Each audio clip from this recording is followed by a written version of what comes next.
On May 23rd, 2025, the world became a little quieter, the shadows a little deeper. In Paris, far from the red earth of his childhood in Minas Gerais, Sebastião Ribeiro Salgado Jr. laid down his camera for the final time. He was 81. To say he was a photographer is to say a forest is merely a collection of wood. It is technically true, but it misses the breathing, living soul of the matter. Salgado was not merely a recorder of light. He was a witness to the human epoch, a man who stared into the heart of darkness and, instead of blinking, found a way to plant a seed of hope. His passing marked the end of an era in documentary photography, an era defined by black and white film, by long-term immersion, and by a belief that an image could change the world.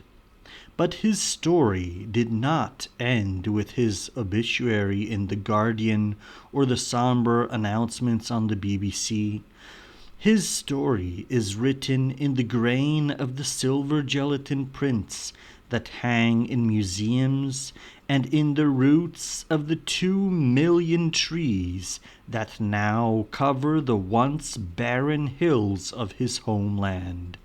This is the story of an economist who traded statistics for faces, a man who saw the worst of us and chose to believe in the best of us, and who, in the end, taught us that the only way to heal the world is to get your hands dirty, whether with developer fluid or with soil. Sebastião Salgado was born in 1944 in Aimores, a small town in the Brazilian state of Minas Gerais. It was a land of cattle and sweet water, Rio Doce, a place of intense blinding sun and deep, enveloping shadows. His father was a cattle rancher, a man of the land. In the 1940s, the Atlantic forest, Mata Atlântica, still breathed around them, covering half of the farm. It was a paradise of biodiversity, a cacophony of birdsong and the rustle of jaguars. This memory of a green, vibrant earth would lie dormant in young Sebastião's mind for decades, a seed waiting for the right season to germinate. But the world he grew up in was changing.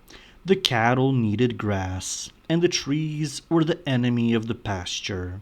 By the time he left for university, the forest was retreating, shaved away to make room for progress.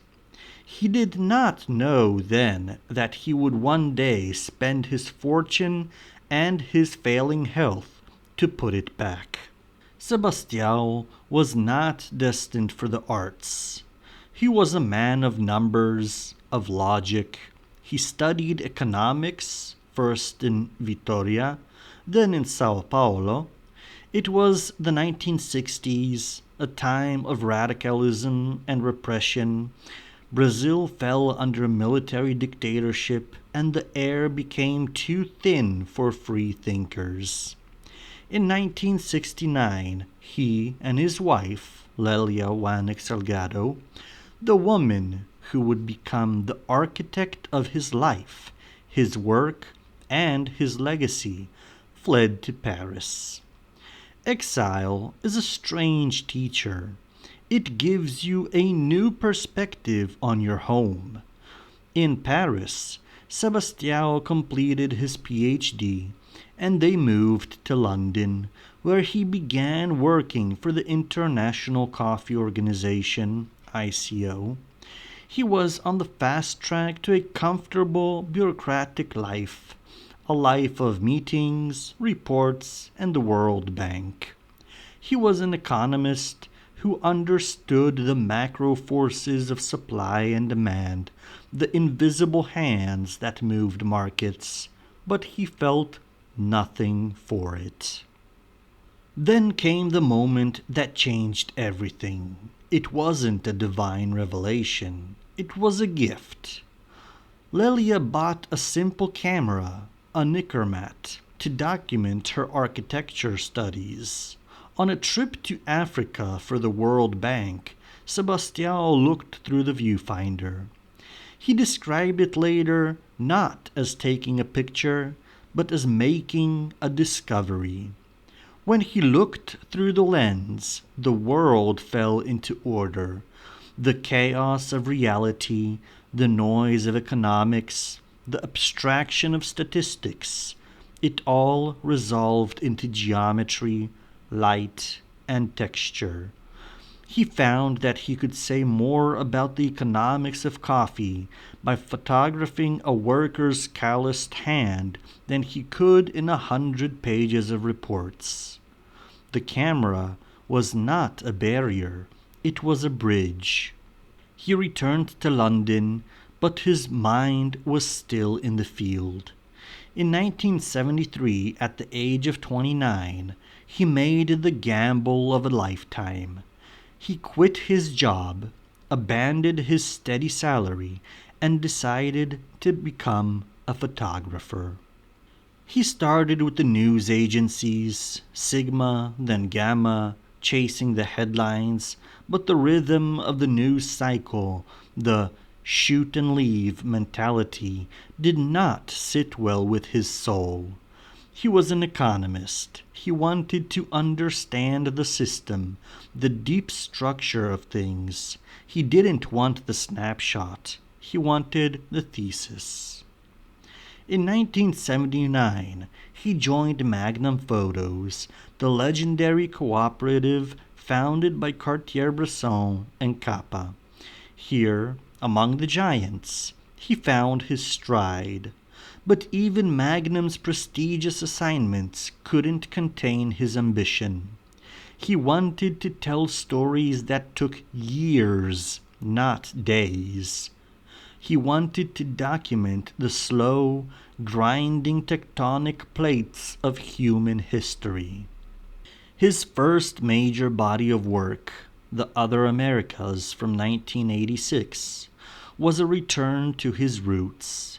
He spent 7 years wandering the hinterlands of Latin America, sleeping in hammocks, living with peasants, capturing a world where time seemed to move in a spiral rather than a straight line. The images were mystical, drenched in a heavy religious atmosphere. They were the visual equivalent of Gabriel Garcia Marquez's magical realism. But it was his next project, Workers, from 1993, that cemented his legend. Salgado realized that the industrial age was ending. The era of manual labor, of men and women building the world with their bare hands, was being replaced by automation and computers. He set out to create an archaeology of this disappearing world. He traveled to 23 countries. He photographed shipbreakers in Bangladesh, tearing apart supertankers with blowtorches and bare feet. He photographed sulfur miners in Indonesia, climbing into the throat of a volcano. He photographed the construction of the Channel Tunnel, where men looked like futuristic knights in the mud. The centerpiece of Workers remains one of the most astonishing documents in the history of photography, the Serra Pelada gold mine in Brazil. In the mid-1980s, 50,000 men descended into a vast muddy pit in the Amazon, digging for gold. There was no machinery, no trucks, no conveyor belts, just ladders. thousands of rickety wooden ladders, climbing out of the abyss like the ribs of a leviathan. The photos show a scene that looks biblical, or perhaps like a circle of Dante's Inferno. Men, coated in mud, indistinguishable from the earth they dug, climbed the ladders with sacks of soils on their backs. They were ants, they were slaves, they were dreamers. When Salgado stood on the rim of that mine, he said he saw the history of mankind unfolding. He saw the construction of the pyramids. He saw the Tower of Babel. Critics would later accuse him of aestheticizing misery, of making suffering look too beautiful. Suzanne Sontag, in a famous critique, argued that his beautiful compositions anesthetized the viewer, making the subject picturesque rather than urgent. Salgado rejected this violently. For him, beauty was not a trick, it was a necessity. It was a form of respect. The person I photograph is a hero, he said. By composing the image with care, by using the dramatic chiaroscuro of Baroque painting reminiscent of Rembrandt or Caravaggio, he was endowing the worker with dignity. He was saying, "Your suffering is not ugly. It is tragic, and it is monumental." As he said, "You don't go to take photos, you go to be with people." The photo was the final residue of a relationship, a testament to the trust he earned. He lived with them, ate with them, and in doing so, he earned the right to show their struggle. If Workers was an elegy for labor, his next projects, Migrations, initially titled Exodus, was a scream of despair. Begun in 1993, the project documented the mass movements of peoples displaced by war, famine, and economic collapse. It was the dark side of globalization. He went to Vietnam, to the Balkans, to Africa. It was in Rwanda and the Congo that Salgado's soul broke. He was there during the genocide. He saw things that no human being should see.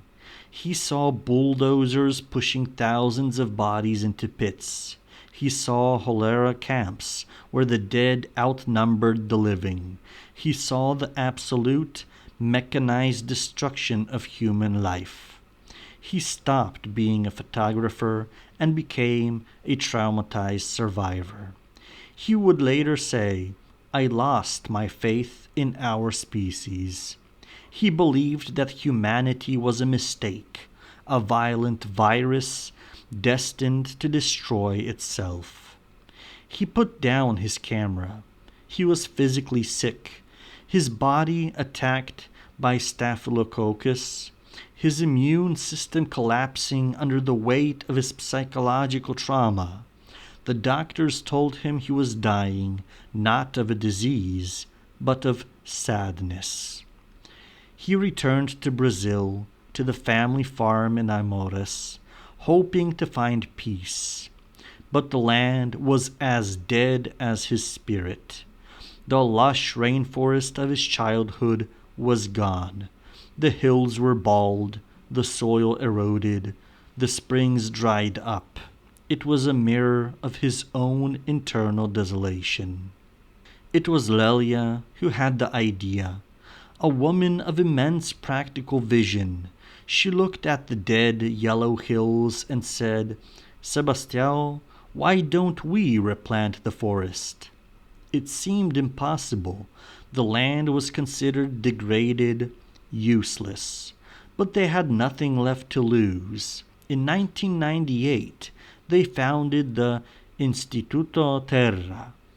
They hired forestry engineers, they gathered seeds from the remaining pockets of native forest, and they started to plant. The first planting was a disaster. 3/5 of the seedlings died. They were city people trying to be farmers, but they learned. They learned that you don't just plant a tree, you plant an ecosystem. You need the fast-growing species to provide shade for the slow-growing hardwoods. You need to respect the soil. Year by year, the trees took root, and then the miracle happened. The water returned. The springs, which had been dry for decades, began to bubble again. The insects returned, then the birds, then the jaguars. As the forest grew, Salgado healed. The greening of the hills was a physical manifestation of his own recovery. He realized that destruction is not the only human capacity. We also have the capacity for restoration. We are not just the killers of Rwanda. We are the planters of the Atlantic forest. They planted over 2 million trees. They transformed 17,000 acres of wasteland into a private natural heritage reserve. They created a nursery that produces native saplings for the entire region. They started an educational center to teach young farmers about sustainable agriculture. Salgado had planted a forest and grew a global movement. As Mongabay would later write in their tribute, he showed that environmentalism wasn't just about protecting what's left. It was about reclaiming what was lost. With his soul restored by the forest, Salgado picked up his camera again, but he could no longer photograph war. He had seen enough of the social animal. He wanted to photograph the environmental animal. He launched Genesis from 2004 to 2011. It was a quest to find the world as it was at the beginning. He traveled to the Galapagos, to Antarctica, to the remote mountains of Ethiopia. He photographed landscapes that looked like they belonged to the first day of creation. He photographed tribes who lived in harmony with nature, the uncontacted, or those who maintained ancestral ways, the Zoe in Brazil, the Nenets in Siberia.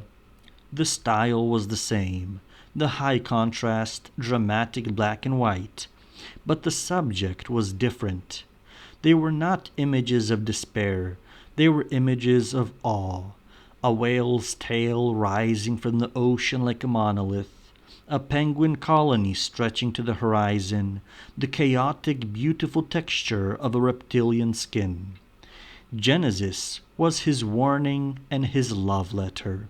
It was his way of saying, look at what we still have. Look at what we must not destroy. It was the artistic counterpart to Instituto Terra. One was the action, planting, and the other was the inspiration, showing. In his 70s, when most men retire, Salgado embarked on his final, most urgent project, Amazonia. He spent 6 years traveling into the heart of the Brazilian Amazon. He lived with 12 different indigenous tribes. He flew over the flying rivers, the massive clouds of moisture produced by the trees that regulate the climate of the entire continent. The resulting book and exhibition were a plea. The Amazon was burning. The policies of the Brazilian government were encouraging deforestation. The miners, descendants of those he photographed in Serra Pelada, were poisoning the rivers with mercury.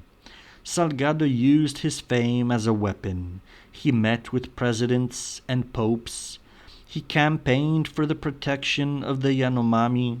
His photos of the Amazon were not just art.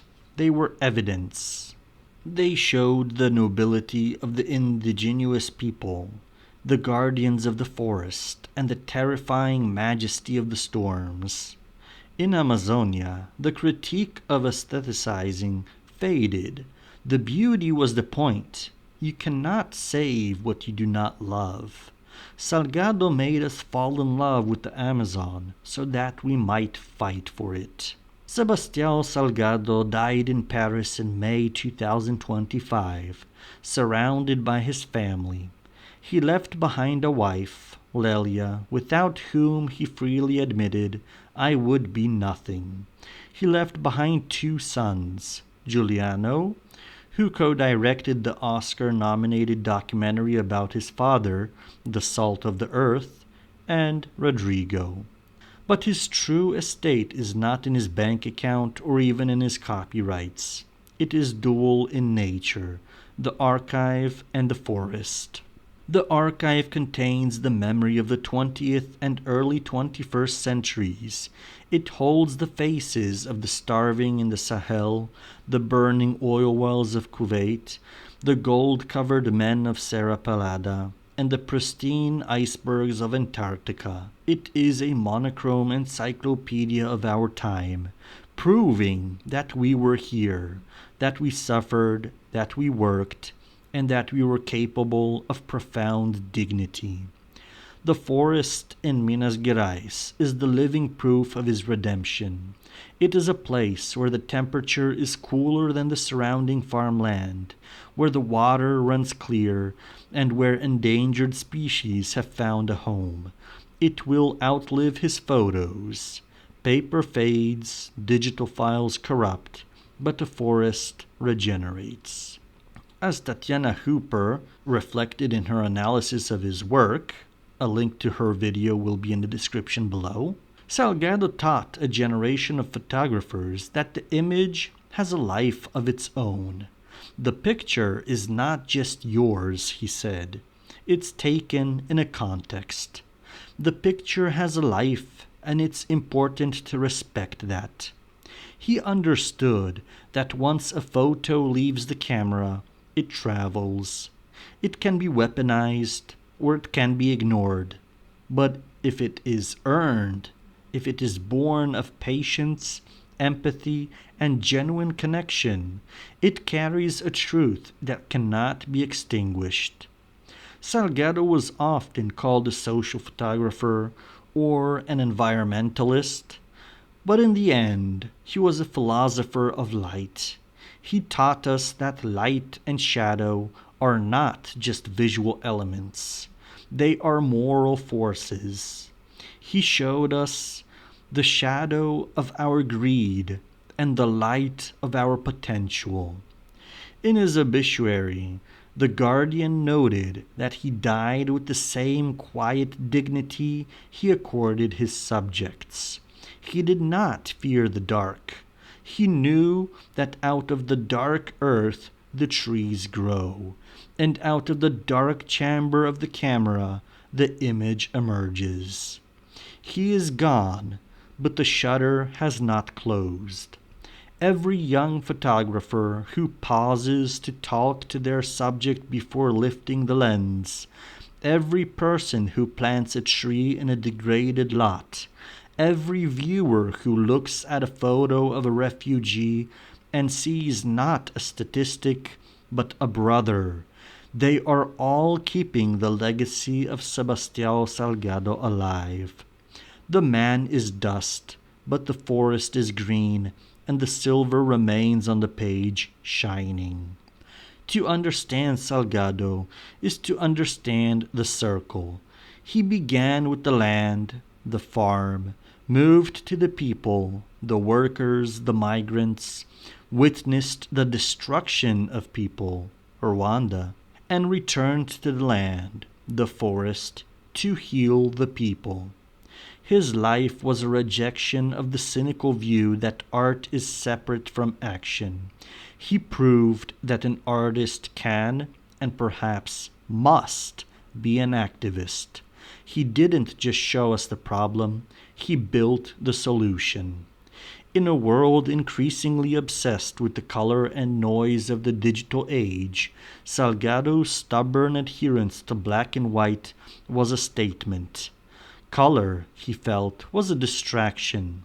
It was the costume of reality. Black and white was the naked truth. It reduced the world to its essential forms: the line of a back bent in labor, the curve of a river, the texture of a cloud. It universalized the specific.